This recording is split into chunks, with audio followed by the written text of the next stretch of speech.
Ghazwatul Hudaybiyah, peperangan Hudaybiyah, wa bai'atur ridwan, dan bai'ah, bai'at ataupun perjanjian ar-ridwan yang dinamakan ar-ridwan. Sababuha, sebabnya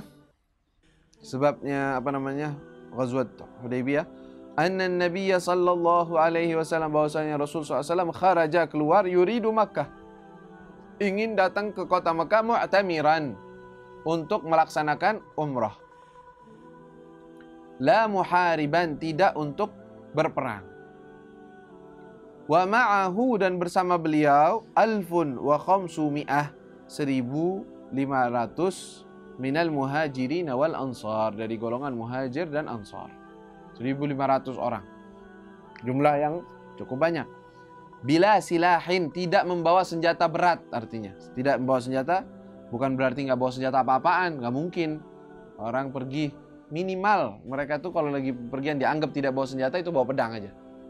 Itu dianggap nggak mesti. Senjata kalau perang itu bawa tombak, bawa tameng, bawa begini, pakaiannya juga pakaian perang. Itu namanya bawa apa namanya kebutuhan untuk perang. Tapi kalau mereka enggak, bawa pedang aja atau panah.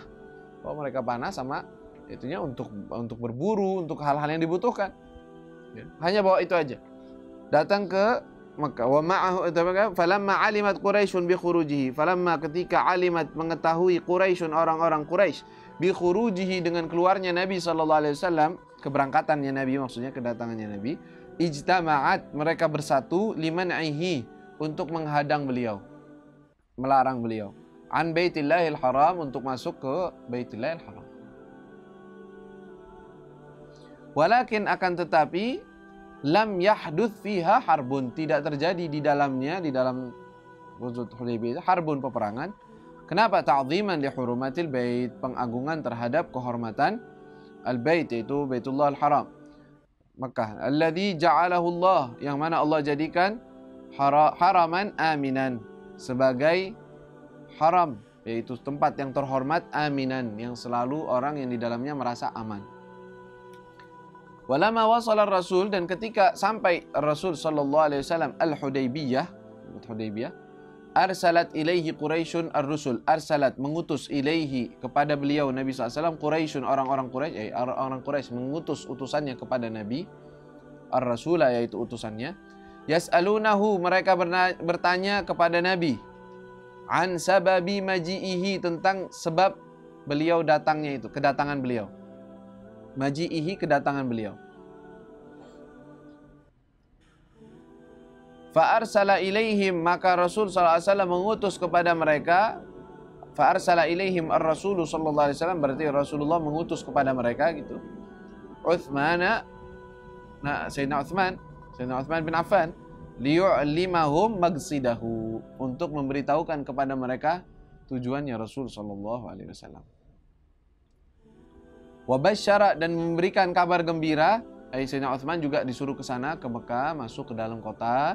Kita kasih tahu mereka, wa basyara, dan memberikan kabar gembira, al-mustad'afin, orang-orang yang dilemahkan, yang ditawan. Mustad'af, orang-orang lemah yang ditawan dari orang-orang muslim. Biqurbil fathi, dengan dekatnya fath, yaitu kemenangan. Wa annallaha, bahwa sesungguhnya Allah, mudhhirun dinah, akan memperlihatkan dan menyebarluaskan agamanya.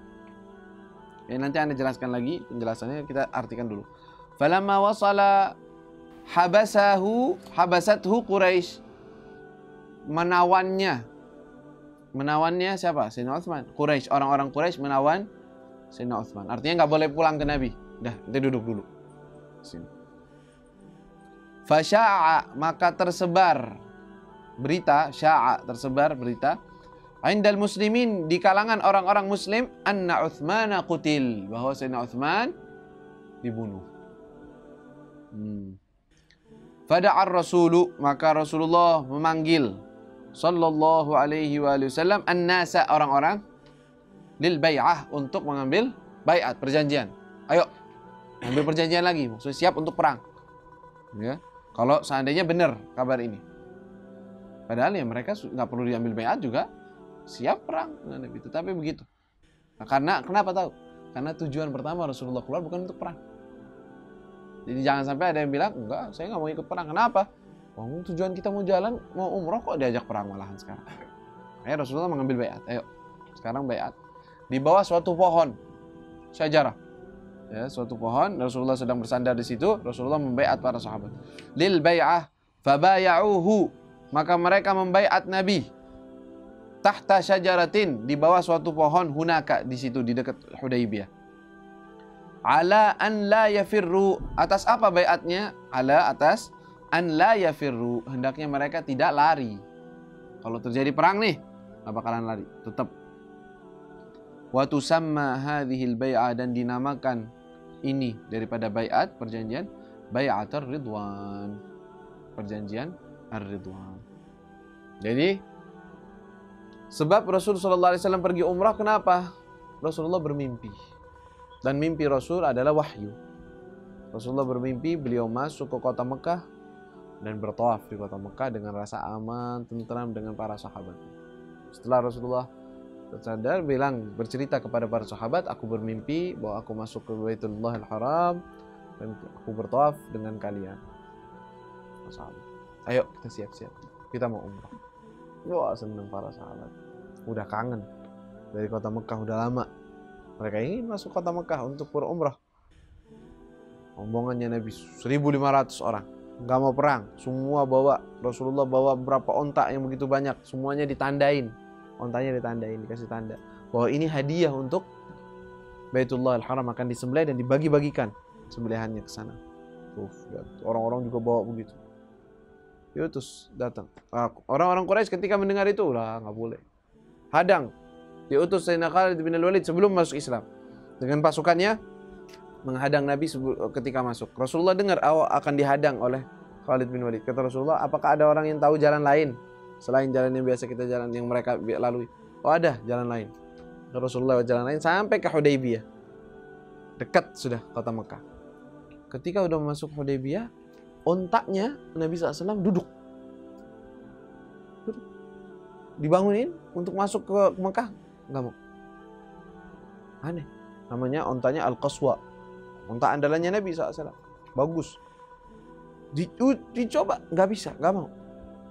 Akhirnya kata mereka, ini Al-Qaswa udah mulai nggak nurut. Mulai nggak bener nih. Kata Nabi SAW, lah, bukan. Ini bukan kebiasaannya onta ini. Tetapi yang menahan dia adalah kejadian al-fil. Kejadian fil. Itu berarti ada sesuatu artinya. Artinya orang-orang Mekah bakal berbuat sesuatu memerangi dan kota Mekah akan bersimbah darah di situ. Jadi tertahan. Allah SWT tahan. Artinya syarat dari Allah duduk di situ. Jangan masuk dulu. Nah, akhirnya Rasulullah duduk. Nah, orang-orang Quraisy ketika melihat, oh ini mau datang mau ngapain nih ke sini. Ya udah, utusan satu orang ke sana, coba ajak diskusi. Suruh pulang. Nggak boleh masuk. Orang itu datang, ayo Muhammad, orang-orang Quraisy bilang nggak boleh masuk. Nah, kita datang ke sini nggak mau perang, tuh lihat, nggak ada yang bawa alat perang, nggak ada bawa alat, tuh lihat itunya, mau umroh, balik lagi, bilang mereka mau umroh doang. Ah udah, ente memang masih ada kerabat sama mereka, nggak mau. Utus satu lagi, satu lagi datang, kata Rasulullah, ya ini orang utusannya sangat mengagungkan Baitullah, sangat mengagungkan Ka'bah. Tunjukkan kepada dia tentang onta-onta dan yang akan kita hadiahkan kepada Ka'bah. Kata dia, nggak boleh masuk orang-orang Quraisy. Kata Rasulullah, kami tidak mau perang. Dan orang-orang Quraisy juga baru capek perang terus sama kita. Pasti mereka juga nggak sanggup untuk memerangi kita. Dan saya datang sini tidak ada persiapan perang. Kata mereka nggak bisa. Tuh lihat, ketika melihat memang benar tujuannya Nabi mau, kata dia apa? Pulang ke sana. Orang kabilah dari fulan yang jauh-jauh kita masukin ke kota Mekah nggak apa-apa. Sedangkan ini anaknya Abdul Muttalib, orang kota sendiri, masa kita larang? Nggak boleh. Datang ke Quraisy, nggak boleh kalian larang dia. Dia cuma mau datang mau umrah. Atau orang Quraisy, nggak boleh, ente nggak bisa. Jadi utusan. Akhirnya tetap mereka bersikeras. Nah, ketika Sayyidina Utsman diutus oleh Nabi untuk jelasin ke sana. Sama ngasih kabar gembira kepada orang-orang yang mustad'af, yang ditawan, kasih tahu. Tenang, sebentar lagi akan dibuka oleh Allah Subhanahu wa taala dan kalian akan bebas dari tawanan ini. Sayyidina Utsmannya ditahan, nggak boleh pulang. Sayyidina Utsman ditawarin suruh umrah, suruh tawaf. Terus Sayyidina Utsman, lah Rasulullah belum umrah, ana yang umrah dulu, ana yang tawaf dulu lah. Sampai Rasulullah masuk. Akhirnya udah, itu duduk sini, nggak boleh balik lagi ke Nabi. Nah itulah tersebar kabar bahwa Sayyidina Utsman dibunuh. Langsung Rasulullah panggil sahabat, ayuhan nas, bay'uni, bay'at. Dibayat, berjanjian, satu-satu berjanjian pada Nabi SAW bahwa akan ikut perang, dibayat semuanya. Setelah selesai, Rasulullah bilang, ngambil tangannya, wahadhihi li Utsman. Dan ini bayat untuk Utsman. Sahabat yang pintar langsung ngeh, Sayyidina Utsman gak dibunuh, masih hidup. Tuh diambil bayatnya oleh Nabi. Nah, diwakilkan dengan tangannya Nabi, kata hadhihi li Utsman. Bayat, bahwa dia bayat juga, ikut dalam bayat itu. Turunlah firman Allah Subhanahu wa taala, laqad radiyallahu 'anil mu'minin idh yubay'unaka tahta asy-syajarah fa'alima ma fi qulubihim fa'anzalallahu sakinatahu 'alaihim tsabahum fathan qariba. Alhasil ada ayatnya bahwa Allah Subhanahu wa taala diawali laqad radiyallahu 'anil mu'minin. Allah telah ridha terhadap orang-orang mukminin yang berbaiat kepadamu di bawah pohon. Makanya dinamakan bai'atul Ridwan. Kenapa Ridwan? Ridwan artinya ridha dari Allah Subhanahu wa taala. Itu laqad radiyallahu 'anil mu'minina idh yubay'unaka tahta syajarah. Dan Allah bilang fa'alima ma fi qulubihim. Dan Allah tahu hati mereka. Fa'anzala as-sakinata 'alaihim. Allah turunkan sakinah. Wa tsabahum fathan qariba. Melihat luar biasa.